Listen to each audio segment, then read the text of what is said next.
benteng di sini, Bapak Ibu sekalian.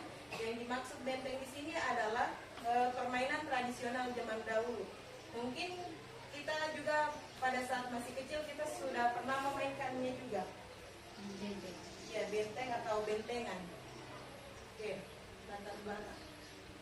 Dalam beberapa dekade terakhir, permainan tradisional mulai ditinggalkan dan kurang dikenal oleh generasi muda. Perkembangan teknologi yang pesat seperti gadget dan video game telah merubah cara anak-anak menghabiskan waktu luang mereka. Hal ini mengakibatkan permainan tradisional yang pernah menjadi bagian penting dari kebudayaan dan perkembangan anak-anak ini semakin jarang dimainkan. Padahal, permainan tradisional memiliki nilai edukatif dan sosial yang tinggi. Mereka tidak hanya menghibur, tetapi juga membantu dalam mengembangkan keterampilan motorik, sosial, kognitif anak-anak. Melalui latar belakang tersebut, sangat penting adanya upaya untuk terus melestarikan permainan tradisional melalui aktivitas pendidikan jasmani dan kesehatan atau PJOK sekolah. Melalui pembelajaran PJOK yang dilakukan pada proses permainan, diharapkan permainan tradisional akan dapat terus dilestarikan dari generasi ke generasi berikutnya meskipun di era perkembangan modern saat ini. Nah, tadi juga sempat disinggung mengenai sport education model. Apa itu sport education model? Sport education model adalah suatu pendekatan pembelajaran PJOK yang menawarkan pengalaman belajar yang lengkap dalam konteks kehidupan nyata.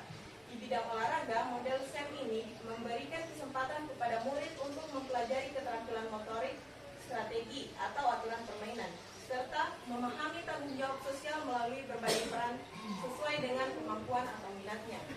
Murid dapat mengeksplorasi berbagai peran seperti pemain, pelatih, manajer, wasit, dan penonton. Bahkan lebih luas, bisa jadi penganalisis pertandingan, jurnalis, dan sebagainya. Melalui pendekatan pembelajaran SEM ini diharapkan mampu menguatkan kepemimpinan murid atau student agency dengan memberikan ruang dan melibatkan murid dalam memberikan suara atau voice, pilihan atau choice, dan kepemilikan atau ownership murid. Dengan melibatkan dan memberikan kesempatan pada murid dalam merencanakan saat pelaksanaan dan mengevaluasi pelaksanaan program akan mendorong pembelajaran yang berpihak pada murid dan dapat mengembangkan kepemimpinan murid. Kita lanjut, adapun tujuan program ini adalah untuk guru PJOK mengembangkan pemahaman dan pengetahuan terhadap permainan tradisional, meningkatkan keterampilan fisik dan kerjasama peserta didik, serta mendukung pembelajaran aktif yang berpusat pada peserta didik.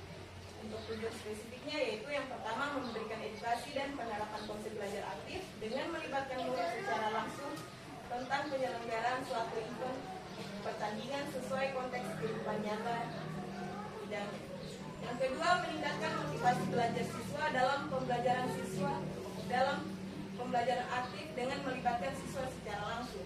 Yang ketiga, memperkenalkan dan mengajarkan aturan serta teknik permainan benteng kepada peserta didik. Yang keempat, mengorganisir turnamen benteng sebagai cara praktis untuk menerapkan pembelajaran. Yang kelima, mendorong refleksi peserta didik mengenai pengalaman mereka dan nilai-nilai budaya permainan tradisional. Lanjut, capaian, langkah-langkah, dan hasil yang diharapkan. Untuk capaiannya, yang pertama yaitu peserta didik memahami dan dapat menjelaskan aturan serta teknik permainan benteng.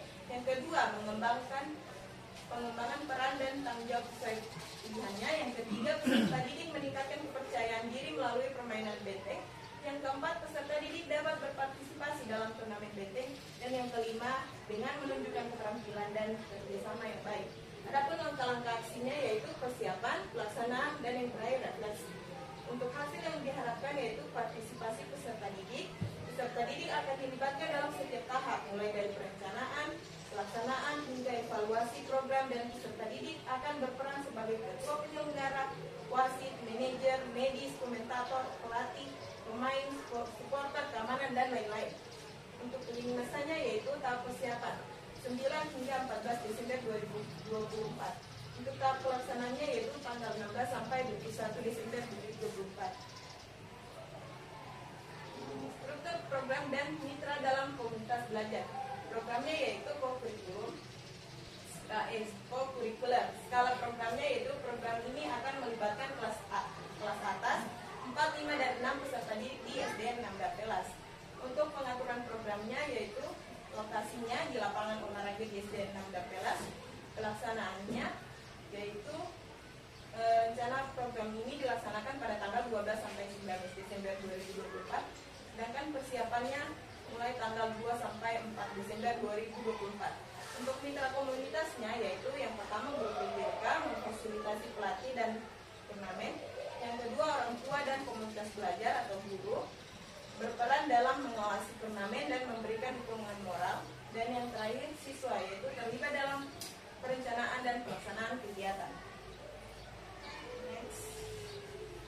Nah, pernyataan tentang kapasitas yang dimiliki kelas atau sekolah. Yang pertama itu aset fisik. Di sini yang terlibat aset fisik yang pertama lapangan olahraga untuk permainan dan ruang kelas untuk diskusi. Yang kedua ada aset manusia yaitu kepala sekolah yang mempunyai perhatian besar terhadap murid dan sangat mendukung terhadap pembelajaran yang berpihak pada murid. Juga teman sejawat yang bisa berkolaborasi dalam melaksanakan program, dan yang terakhir yaitu peserta didik yang sangat antusias untuk berolahraga. Terakhir ada aset finansial, di sini dana bos yang bisa digunakan untuk pelaksanaan program. Terakhir rencana evaluasi. Untuk rencana evaluasinya yang pertama yaitu mengumpulkan umpan balik dari peserta didik mengenai pengalaman mereka. Yang kedua menilai keterampilan dan pemahaman peserta didik berdasarkan performa selama turnamen. Dan yang terakhir melakukan refleksi menggunakan refleksi framework Gorton, yaitu dengan metode what, so what, and the why. Kemungkinan dan tantangannya. Adapun tantangan potensialnya yang pertama kurangnya minat. Peserta didik mungkin kurang tertarik pada permainan tradisional. Yang kedua, koordinasi pengaturan jadwal latihan dan turnamen mungkin sulit dan ketersediaan waktu yang terbatas. Yang ketiga, faktor cuaca. Kegiatan yang dilakukan pada musim hujan itu juga bisa menjadi tantangan. Yang keempat, manajemen tim. Kesulitan dalam manajemen tim termasuk perbedaan kemampuan, kepribadian atau konflik antar pemain. Untuk rencana solusinya yang pertama menarik minat, yaitu buat sesi perkenalan yang menarik dan berikan penghargaan untuk partisipasi aktif.